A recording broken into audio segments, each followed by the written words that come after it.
Hulaan nyo guys kung anong ginagawa ko. Naglalaro po ako. So, habang nag-aantay kami ng aming tahi. Yan. So, naglalaro muna ako dito. Pero ito guys ay pagkakapirahan din to guys. Piso-piso. Yun, nahulog. Alam nyo ba kung paano gumawa ng round rugs? Ito siya.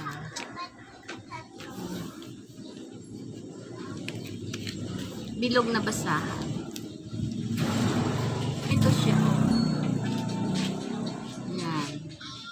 Ganito yung So, since wala akong trabaho, magtitinda na lang ako ng ganito sa highway, sa mga jeep. Ayan, di ba? Magkano na kaya, hindi ko alam ang price nito. Dati kasi piso lang isa nito. Ngayon, 4-5 piso na sa amin. Pero honestly, may mga ibang tindahan na 3-10. Pero yung ibang tindahan, may 3-5. So, pag 3-5, mayroon silang tubong isa. So, 15 pesos nila, ang 15 pesos nila ay magiging 20 pesos. So, ayan. Dati malakas kami gumawa. Ngayon, ito na lang yung, parang na-start lang uli namin kasi sayang yung time. Ayan.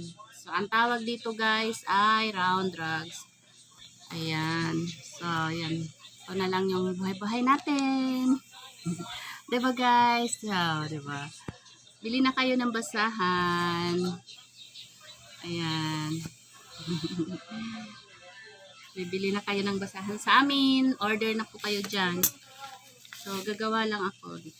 May mga i-retouch ako kasi nasira ito sa napabayaan kasi ito dahil naging busy sa ibang tahi.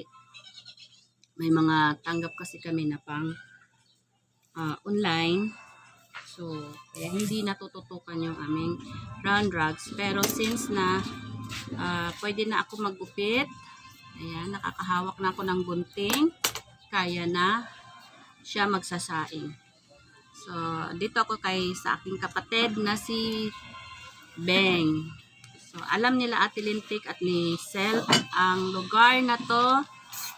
At saka si my ex, alam nila to. So, yan. So, yan.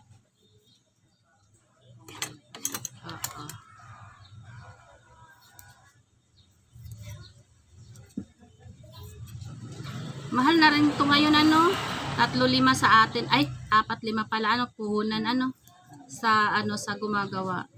Dati po ang isang piraso ay 75 tayo nag-start tapos naging 85. Parang hindi tayo nakaranas ng piso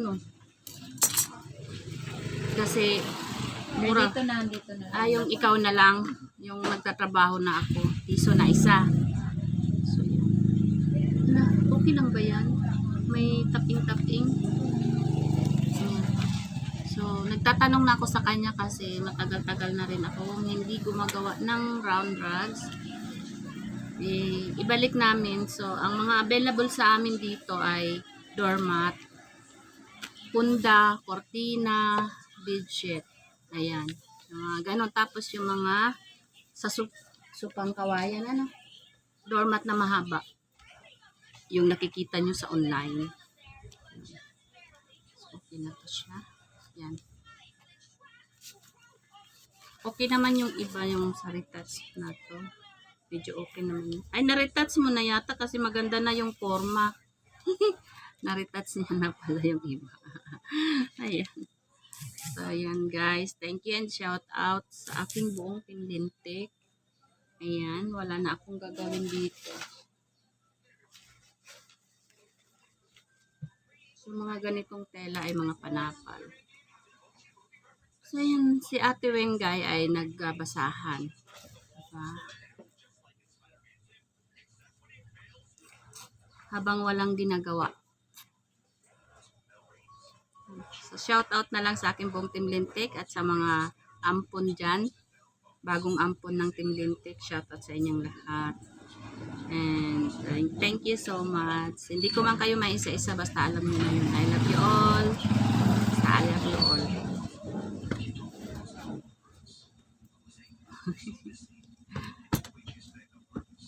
Marami yun dalawang sa ako yung gagawin. Pwede na. May 5 seconds na ako.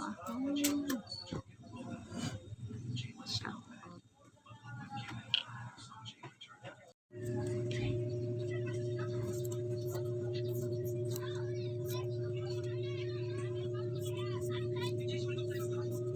So, nakakahawak na siya guys yung kamay ko ng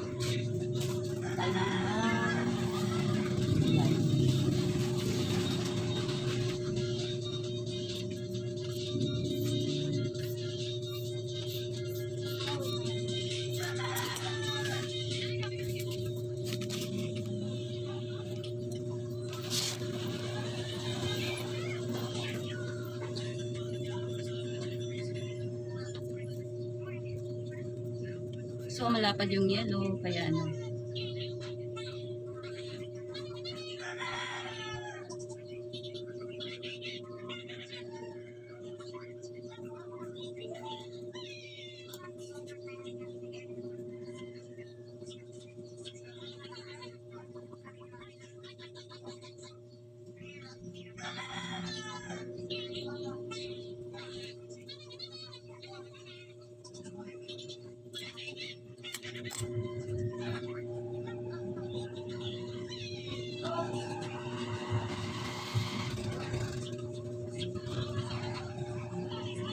Pero hindi rin siya pwedeng sobrang makapal kasi yun nga baka mababali na yung karayom. So katamtaman lang siya guys na kaya ng karayom.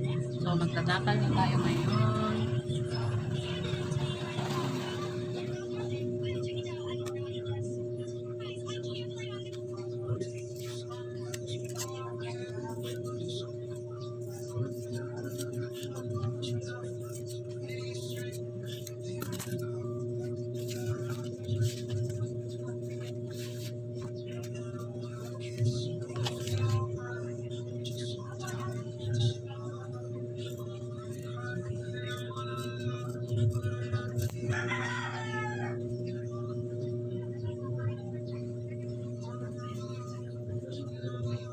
Ito na yung nagawa ko siya. Ay, ano ba?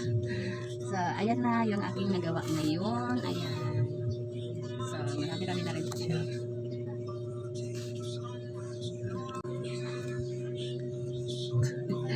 Bye-bye guys. I love you all. And shout out sa aking buong Team Lintek. Thank you so much. And I love you all. Again, Ate, I love you. Ash, I love you. Ma'am Grace, I love you. Daps, I love you. Mama Koy, Ate Koy, and sa lahat, Ate Mafi, Lola Lina, Sablay, and nagkaway siya, diba? Mayroon akong Yesha, mayroon akong Kian dito sa tahian. Pamangking ko po yan. So, shout out din kay Ma'am Kaelen, Ma'am Kainaman, and shout out din sa aming mga ampon dyan na sila. Bagong ampon, I love you all. I love you. Tubig. Kian, pasuyo akong tubig, bibi. Yung container, may laman pa yon. Ayan, so, shout out na lang. O, sige, give mo na. Ay, dumating na mineral water delivery. Ayan, shout out na lang sa inyong lahat dyan. Kay Nick Nimin, kay Cinco, kay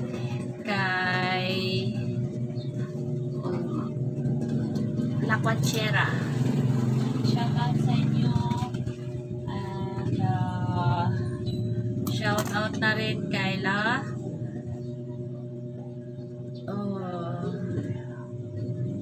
Lolalina, Silit and Carlo, Sablay Ruby, Kuya Dante, Kuya Louie, Kuya King H, Kuya Marvin, Kuya Dwayne. Ayan, sa inyong lahat. Di ko na po kayo isa-isahin. I love you all guys. Bye. See you again on my next vlog. Bye.